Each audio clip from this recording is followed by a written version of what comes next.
Halo guys, akhirnya sempat lagi bikin video setelah sekian lama.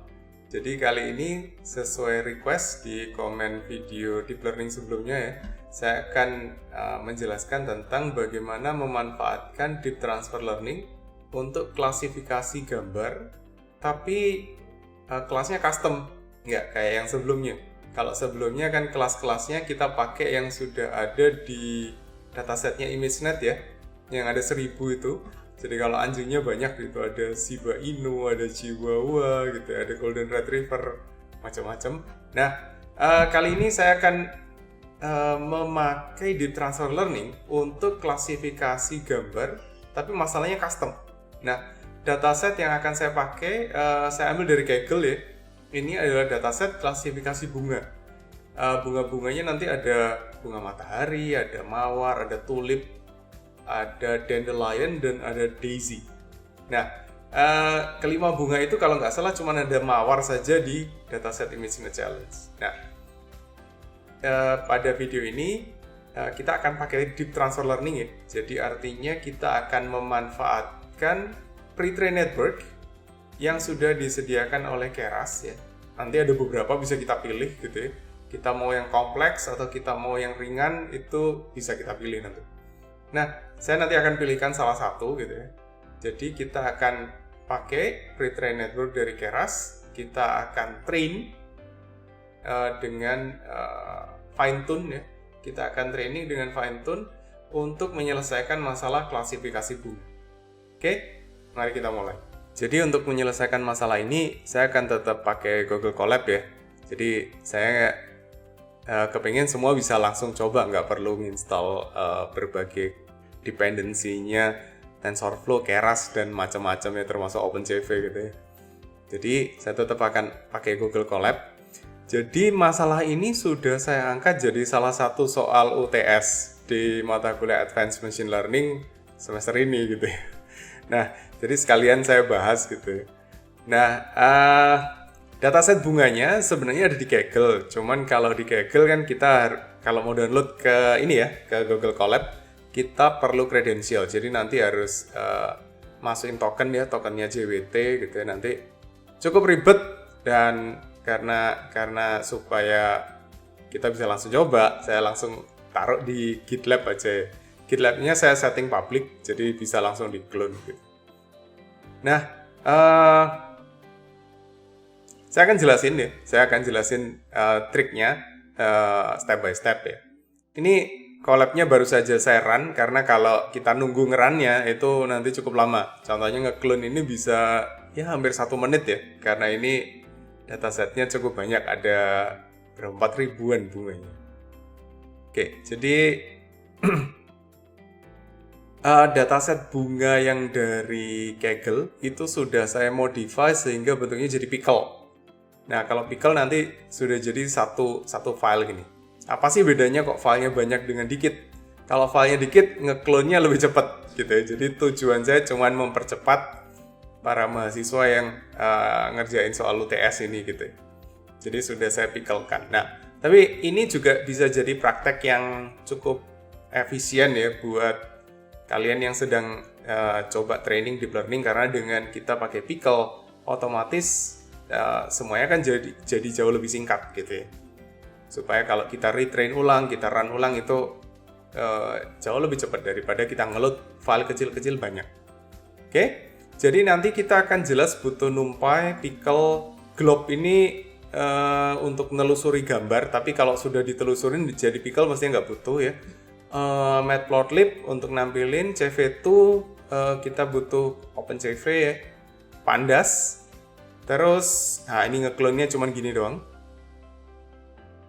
Nah, terus kita masuk ke ini ya, otomatis akan dibuatin data directory, namanya dataset bunga di dalam collab-nya kita. Kalau pengen lihat di sini, nah ini ya, muncul direktorinya.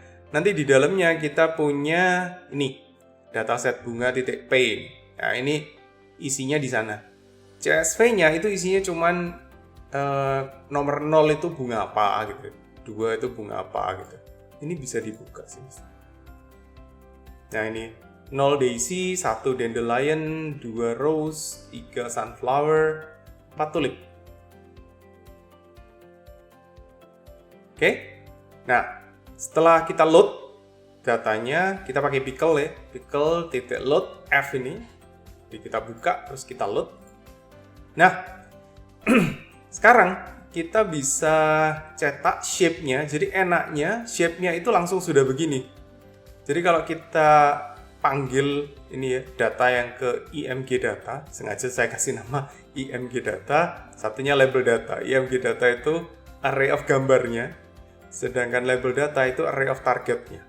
Jadi IMG data ini isinya gambar RGB ya, berarti 224 kali 224 kali 3, karena dimensinya 224 kali 224, aslinya dari Kaggle. Jumlah datanya ada 4000-an. Nah, kalau kita ngeload gambar satu-satu lama banget ini. Kalau jadi bentuk pickle gini jauh lebih cepat. Nah, enaknya tinggal beberapa baris kita sudah siap nih training dan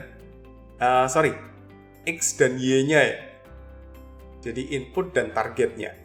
Nanti tinggal kita split jadi training dan testing. Kemudian kita bisa cetak ya.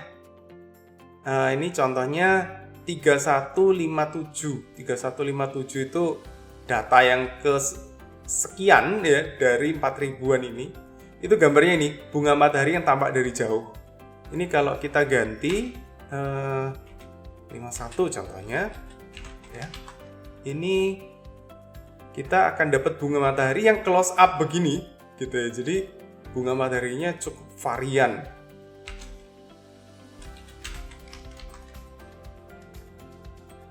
Nah, ini tampak dari jauh lagi gitu ya. Jadi ada banyak variasi bunga matahari. Meskipun yang bunganya single ya kayak gini, atau bunganya tampak dari jauh yang ada banyak. Jadi ini kelas-kelasnya. Kemudian, nah, sekarang kita perlu melakukan one hot encoding ya. Jadi Y yang kita dapat ya, Y yang kita dapat dari dataset tadi itu bentuknya 4323 ini, 4323 itu single value.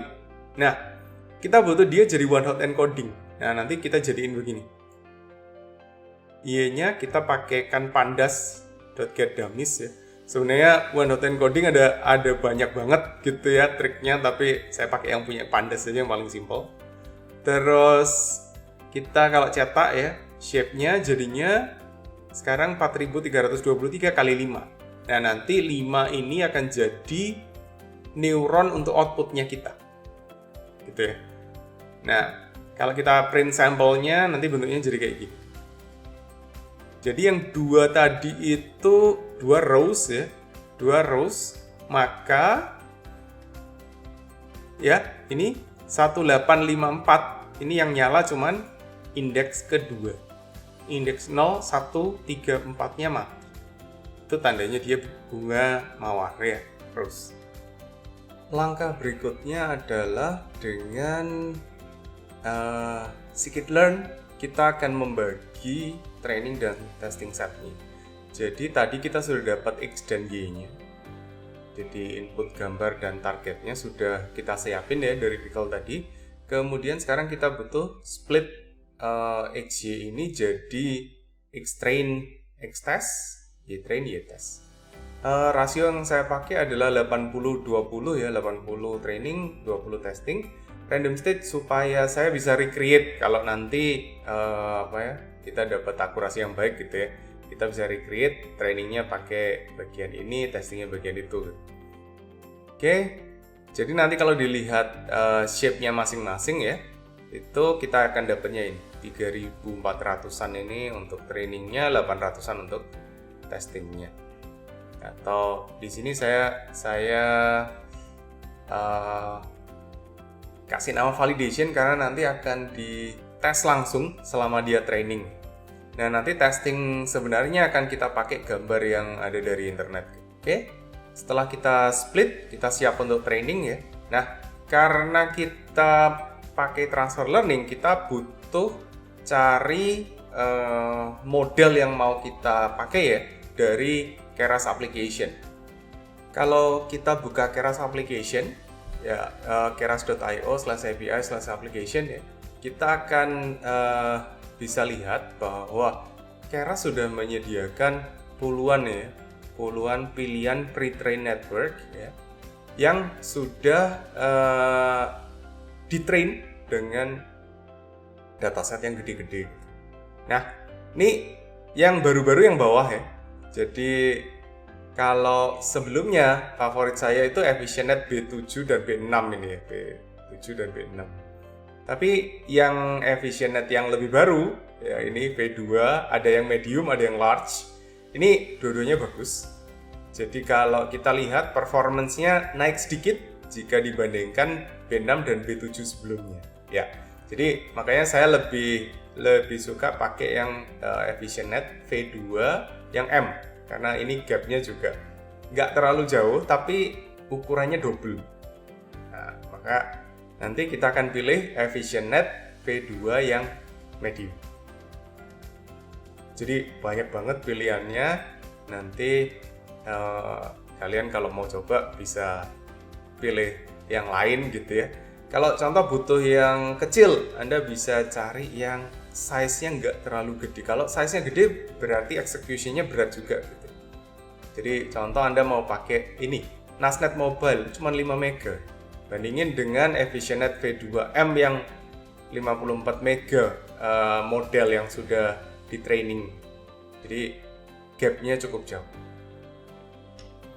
Oke, kembali ke collab-nya kita. Jadi nanti kita butuh dropout ya, sekuensial, dense dan flatten. Terus importnya gini ya untuk Keras application ya. Oke, sensitif ya, jadi hati-hati.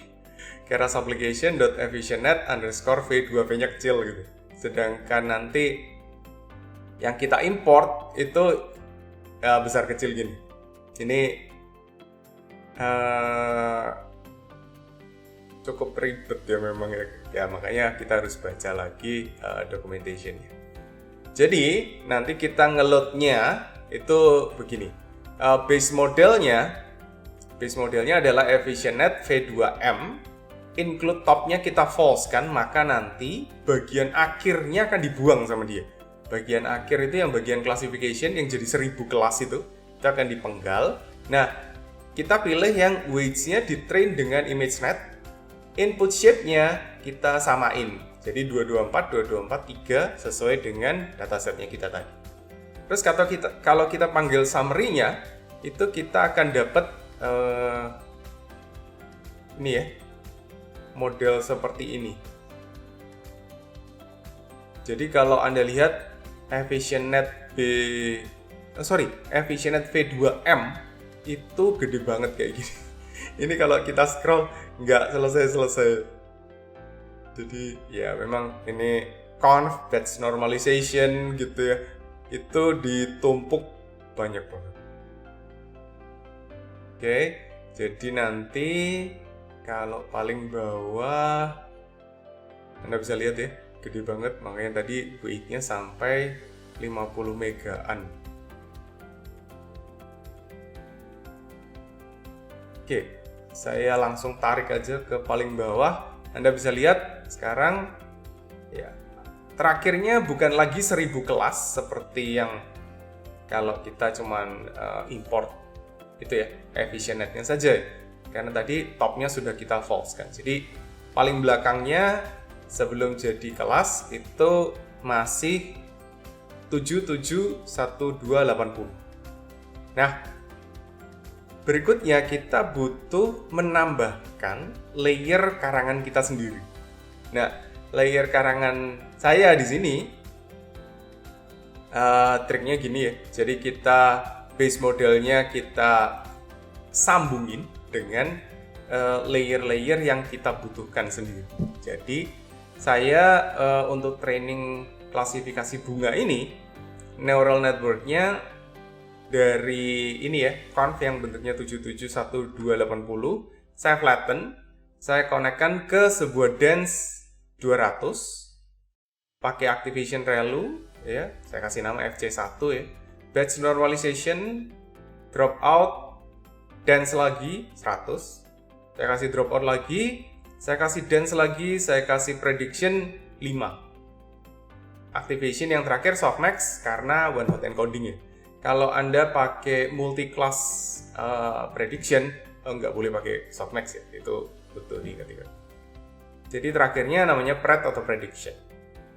Nah, model barunya kita itu adalah gini ya.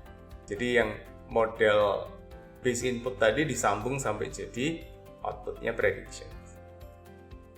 Kalau kita summary-kan, sama ya panjangnya tadi sepanjang yang tadi.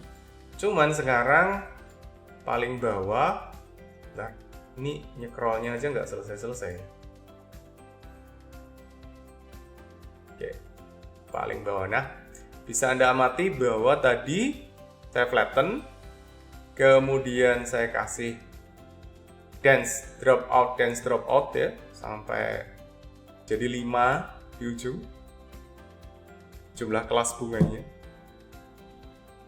Langkah berikutnya adalah melakukan freezing supaya tidak semua layer-layer dari EfficientNet V2M yang sudah kita load itu trainable.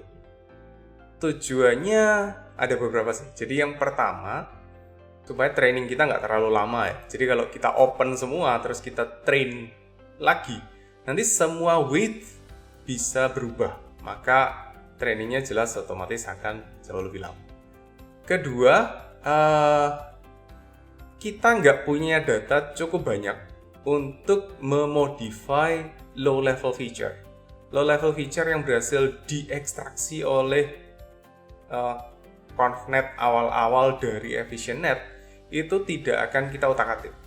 Jadi kita akan freeze layer-layer yang di depan, terus kita akan open layer-layer yang di belakang saja. Nah, ini sebenarnya pilihan juga, pilihannya di tempat kalian ya. Jadi kalau Anda mau freeze sampai mana itu bebas. Nah, di sini saya bereksperimen dengan memfreeze semua dari layer awal sampai kalau sudah ketemu blok 7E dwconf2, which is yang ini ya, blok 7E dwconf2, ini saya break. Jadi layer trainable-nya yang sebelumnya nanti saya false-kan semua. Jadi nanti akan kita freeze ya dari awal sampai layer yang agak bawah sih. Blok 7D conf2 ini sudah hampir bawah ya. Jadi layer yang kita tambahin tadi itu di sini. Ini layer tambahan kita. Nah tadi dwconf2 tadi itu di sini. Jadi nggak banyak ya yang kita open untuk trainable. Meskipun begitu ya, ini FC1 dance yang kita buat sendiri ini sudah 12 juta sendiri weight-nya. Jadi dari 65 juta weight dari EfficientNet V2M ya, yang sudah kita tambahin 12 juta gitu ya. Trainable-nya cuman 15 juta. Jadi yang non-trainable-nya itu ada 50 juta lebih. Oke. Nah, setelah setting ya, langkah berikutnya adalah kita melakukan training. Nah, training saya juga melihat ada Adam version 2 yang lebih bisa lebih akurat ya trainingnya, sehingga nanti dalam epoch yang nggak terlalu banyak sudah stabil. Jadi contohnya ini saya bisa training hanya dengan 10 epoch sudah bisa menghasilkan akurasi terhadap training set itu sampai 99%. Tapi validation akurasinya 92 validation akurasinya sampai 92,25. Jadi 10 epoch saja sudah cukup lumayan ya hasilnya. Jadi triknya gini, kita import Keras Optimizer yang Adam version 2. Kemudian parameternya ada beberapa sih, tinggal dibaca documentation-nya ya butuh apa saja. Jadi kalau Adam itu kan adaptif ya. Jadi kita nanti tidak cuman ada learning rate, tapi juga ada decrease learning rate yang membuat dia bisa adaptif seiring berjalannya epoch. Itu ada beberapa parameter, nanti baca aja itunya apa ya, documentation-nya kalau tertarik. Kalau Anda cuma mau deploy, nyontoh saya aja gitu. Terus kita nanti butuh mengcompile dia. Loss-nya saya pakai categorical cross entropy. Kalau Anda mau pakai yang lain ya, contoh kayak MSE atau pakai MAE, boleh aja juga. Metrik yang saya pakai akurasi, sehingga nanti kita bisa ngeluarin akurasinya di sini ya. Jadi loss-nya beserta akurasinya. Apakah dalam 10 epoch ini sebenarnya sudah sangat stabil? Belum sih. Tapi ya karena ini soal UTS ya, saya ngasih hit trainingnya 10 epoch saja gitu. Jadi kalau Anda butuh ini untuk deployment, mestinya trainingnya butuh lebih jauh lagi. Coba aja sampai 50 epoch gitu ya. Kan nunggunya lumayan ya. Jadi Anda kalau tidak terburu waktu ya nggak apa-apa, silakan. Oke, terus tinggal kita fit deh. Nah, batch size-nya saya pakai 50. Jadi batch size idealnya sekitar 5%. Jadi kalau 4000 ya mungkin 200 gitu nggak apa-apa gitu ya. Tapi ini saya coba di 50 cukup efisien dan hasilnya cukup baik. Jadi saya biarin deh. Silakan kalau mau bereksperimen dengan berbagai variasi batch size, contohnya mau pakai 200, 100, nanti tinggal dilihat baik mana gitu ya. Nah, itu yang kita pilih. Oke, setelah trainingnya selesai, nah, waktunya kita testing. Untuk testingnya, saya sudah buatin code pendek ini ya, untuk bisa ngeload ngeload gambar dari URL. Jadi kalau Anda cari gambar apapun ya di internet, terus Anda klik kanan, terus Anda copy source-nya gitu ya. Terus Anda tinggal paste di sini, Anda tinggal paste di ini URL-nya. Nah, nanti saya akan resize jadi 224 kali 224 ya. Ini gambar bunga-bunga yang saya dapetin di sini ya. Ada 5 bunga mewakili masing-masing bunga yang ada di kelasnya ya.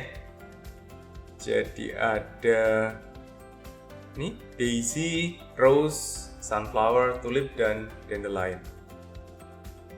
Jadi triknya begitu ya. Yang sebenarnya panjang ini PLT ini hanya karena kita butuh nampilin supaya bisa kita lihat gitu. Nah, kemudian kita harus melemparkan ya, ini ya, gambar-gambar yang kita download dari internet ini untuk masuk ke model yang sudah kita desain sebelumnya. Sudah kita desain dan kita train. Nah, jadi sekarang kita butuh model tadi untuk memprediksi gambar-gambar kita ini. Jadi gambarnya sudah saya masukin ke ini ya, IMGS ini ya, sebuah list namanya IMGS. Nah, IMGS-nya kita jadi numpy array ya. Kalau shape-nya sekarang jadi 5 karena gambarnya ada 5, ukurannya 224 kali 224 kali 3. Nah, kita untuk testingkan 5 data yang baru kita download ini cukup manggilnya gini ya, ini model new, tadi model yang kita training, predict IMGS ini. Jadi simple banget. Terus yang panjang justru untuk nge-if-nya. Jadi jika output paling gedenya itu pada indeks 0, maka kita akan predict dia daisy. 1 dandelion, 2 rose, 3 sunflower, dan 4. Jadi untuk gambar ini yang pertama dipredik daisy. Betul ya? 2 itu rose, betul lagi. 3 sunflower, betul lagi. 4 tulip, masih betul. Dan terakhir, dandelion juga betul. Ya, kalau Anda butuh model yang sudah di training ini, tinggal di save. Jadi nanti model HDF5-nya itu kalau di save, munculnya di folder di sini. Cuman ini barusan punya saya disconnected ya, jadi harus diulang lagi. Nggak enaknya Google Colab adalah kalau sudah disconnected, ini akan instance-nya kita akan di reset gitu ya. Jadi folder-folder kita akan hilang. Tapi kalau kita run lagi ya nanti akan di clone ulang, dilatih ulang, terus sampai terakhir nanti modelnya akan di save ulang gitu. Jadi nanti akan muncul lagi. Cuman ya efek sampingnya adalah kita nunggu lagi. Kabar baiknya tadi random state-nya sudah kita simpan semua, jadi pastinya tetap sama gitu. Oke, demikian menjawab request tentang deep transfer learning untuk solve masalah apapun ya, image classification apapun. Yang penting kita punya datanya, jadi kita bisa transfer dari model-model terkenal tadi yang ada di Keras application ya. Kita bisa load model-model tersebut, terus kita bisa modify untuk solve masalah kita, apapun masalahnya ya. Yang penting masih di ranah image classification. Oke, sekian video ini, semoga bermanfaat. Kalau ada pertanyaan, komen aja, saya usahain saya jawab ya. Jangan lupa subscribe. Oke, goodbye.